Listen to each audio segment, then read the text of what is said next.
Twin flame journey में 2 stages आती हैं और आज हम इस वीडियो में उन्हीं स्टेजेस के बारे में बात करेंगे। मैं मीत सेठी और आप देख रहे हैं मीत सेठी 786 चैनल और मेरी तरफ से आप सबको प्यार भरी नमस्कार। तो आइए बात करते हैं फर्स्ट स्टेज के बारे में, जिसमें 3D वर्ल्ड में 2 भागों में बटी हुई जो आत्मा होती है वो एक दूसरे के संपर्क में आती है। 2 भागों में बटी हुई आत्मा जो होती है उसमें डिवाइन फेमिनाइन की एनर्जी जो होती है वो पहले से जागृत होती है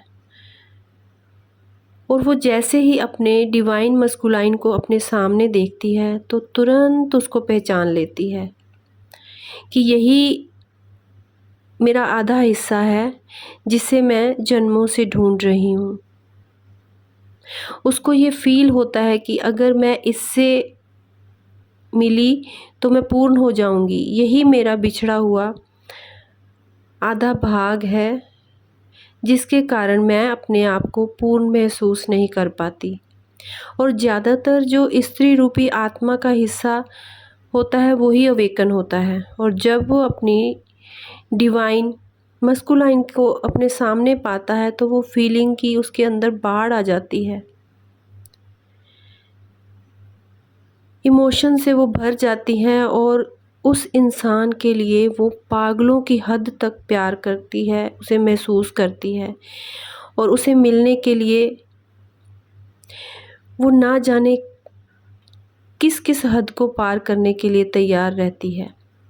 वो इसी के लिए तो जन्मों से भटक रही है, ये वो अंदर से फील करने लगती है।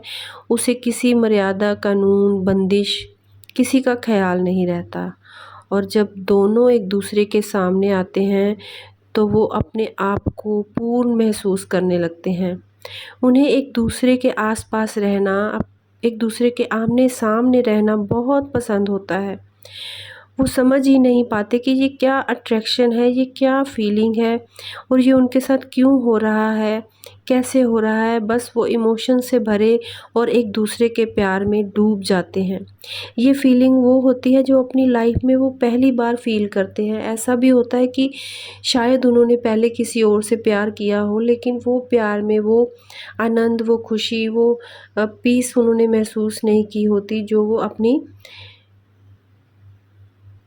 फेमिनाइन हिस्से या मस्कुलाइन हिस्से को मिलकर फील करते हैं।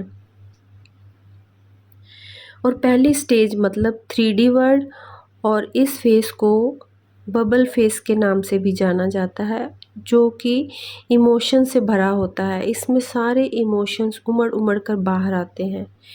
उन्हें अपने आसपास सब कुछ सुहाना लगने लगता है, अच्छा फील होने लगता है। छोटे छोटे दुखों को तो वो कुछ समझते ही नहीं हैं। उनकी लाइफ पूरी हैप्पीनेस से भर जाती है।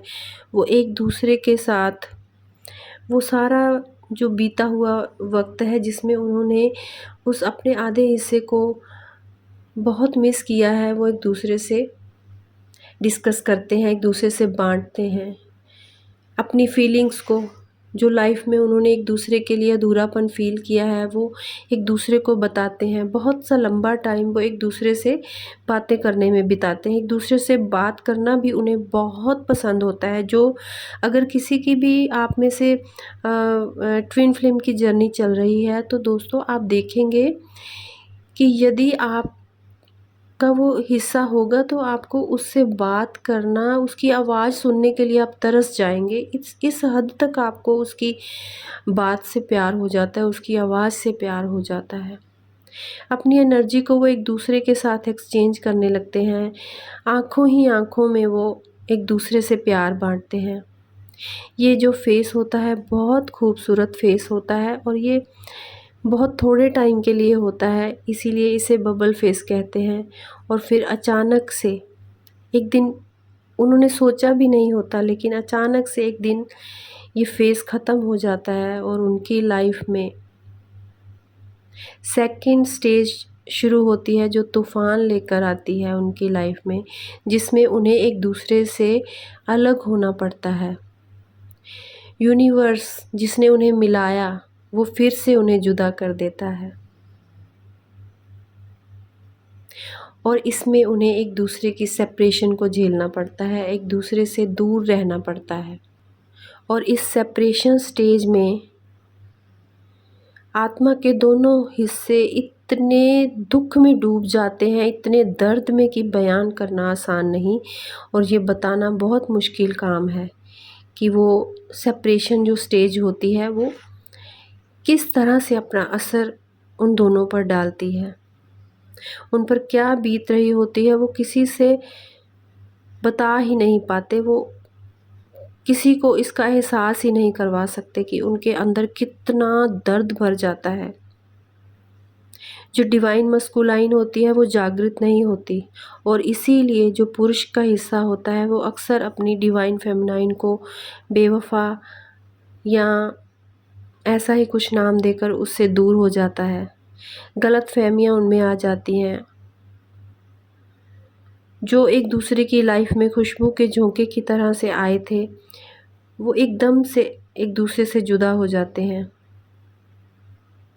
हर तरफ से जो उनके अंदर महक भरी हुई थी, आनंद था, खुशी था, वो सब ख़त्म हो जाता है और वो दुख में डूब जाते हैं।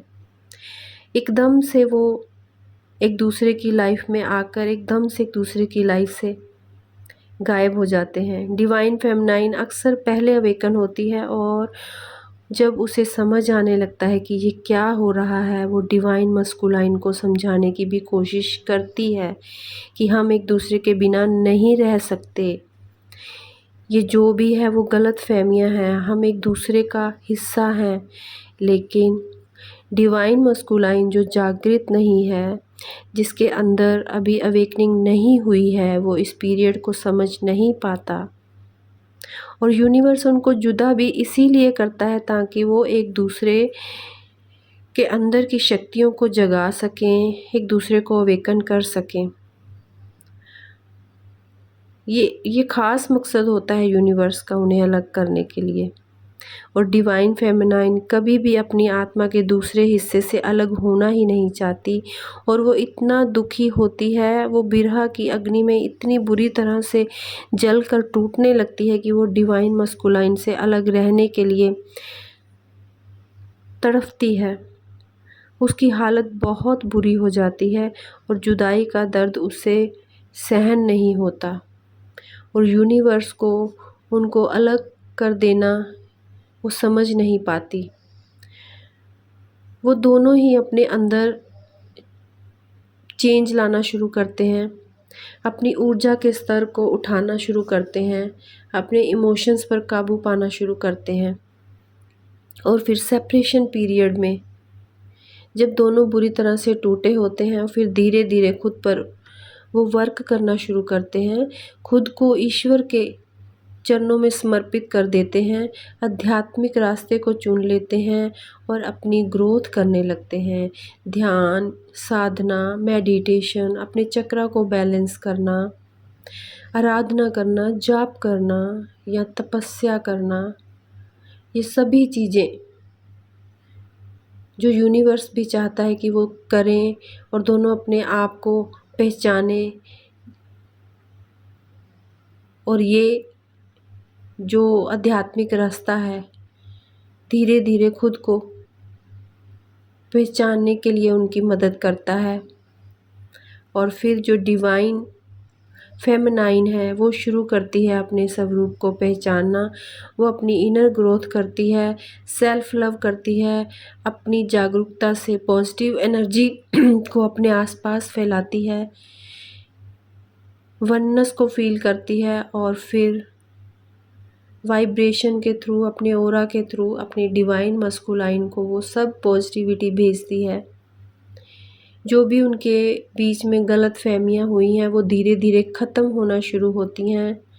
टेलीपैथी के थ्रू एक दूसरे को वो मैसेज करने लगते हैं, एक दूसरे को सपने में जाकर एहसास करवाते हैं कि वो एक दूसरे के लिए बने हैं।